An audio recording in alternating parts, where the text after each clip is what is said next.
been killed brutally by the Britishers. See, I want to know whether this government will come forward to select all these freedom fighters, namely Swami Chidambaram, Velnachiyar, Koili,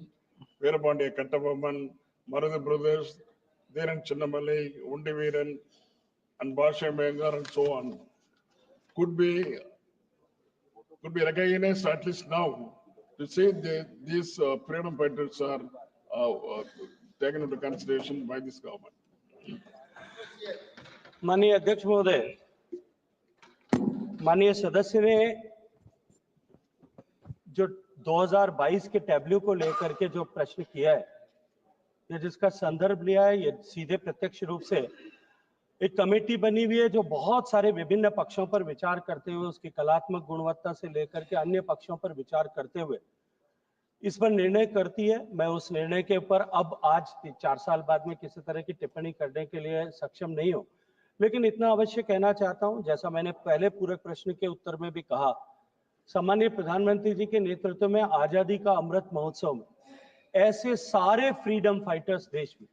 क्योंकि भारत में अंग्रेज सत्ता के आगमन के साथ ही भारत में प्रतिरोध प्रारंभ हो गया था और वो प्रतिरोध जो है वनवासियों ने, आदिवासियों से लेकर के देश भर में अनेक स्थलों पर ऐसे छोटे छोटे विद्रोह जो हैं, ऐसे छोटे छोटे अंग्रेजों को के खिलाफ जो है वो मूवमेंट हुए जिसमें अनेक लोगों ने शहादत दी है। ऐसे सारे शहीदों का सम्मान हो सके, इसको लेकर के आजादी का अमृत महोत्सव में हर प्रदेश में, हर जिले में, हर स्थान पर इस तरह की योजना बना करके ऐसे भुला दिए गए अमर शहीदों का, सेना नायकों का, ऐसे सारे स्वतंत्रता सेनानियों का सम्मान पुनः स्थापित हो, लोग उनको जान सकें, इसको लेकर के एक प्रयास प्रारंभ किया गया था। और प्रयास केवल वहां तक नहीं, उन सबके जीवन से जुड़े हुए विषयों को जो है विभिन्न अवसरों पर लोगों के सामने लाया जा सके, इसको लेकर के भी योजनाएं प्रारंभ की। मैं सम्मानीय सदस्य और सदन के संज्ञान के लिए बताना चाहता हूं कि आजादी का अमृत महोत्सव में जब इस विषयों पर काम हुआ, उसके बाद में ही कुछ एयरलाइंस ने अपने यहाँ पर उनसे रिलेटेड तिथियों पर, उनका जन्म दिवस होगा या उनकी पुण्यतिथि होगी, ऐसे दिवस पर हवाई जहाज में भी अनाउंसमेंट हो सके, इसकी व्यवस्था सरकार के पहल के बाद में हुई है। मैं ये मानता हूं कि ऐसे सारे प्रयासों के चलते हुए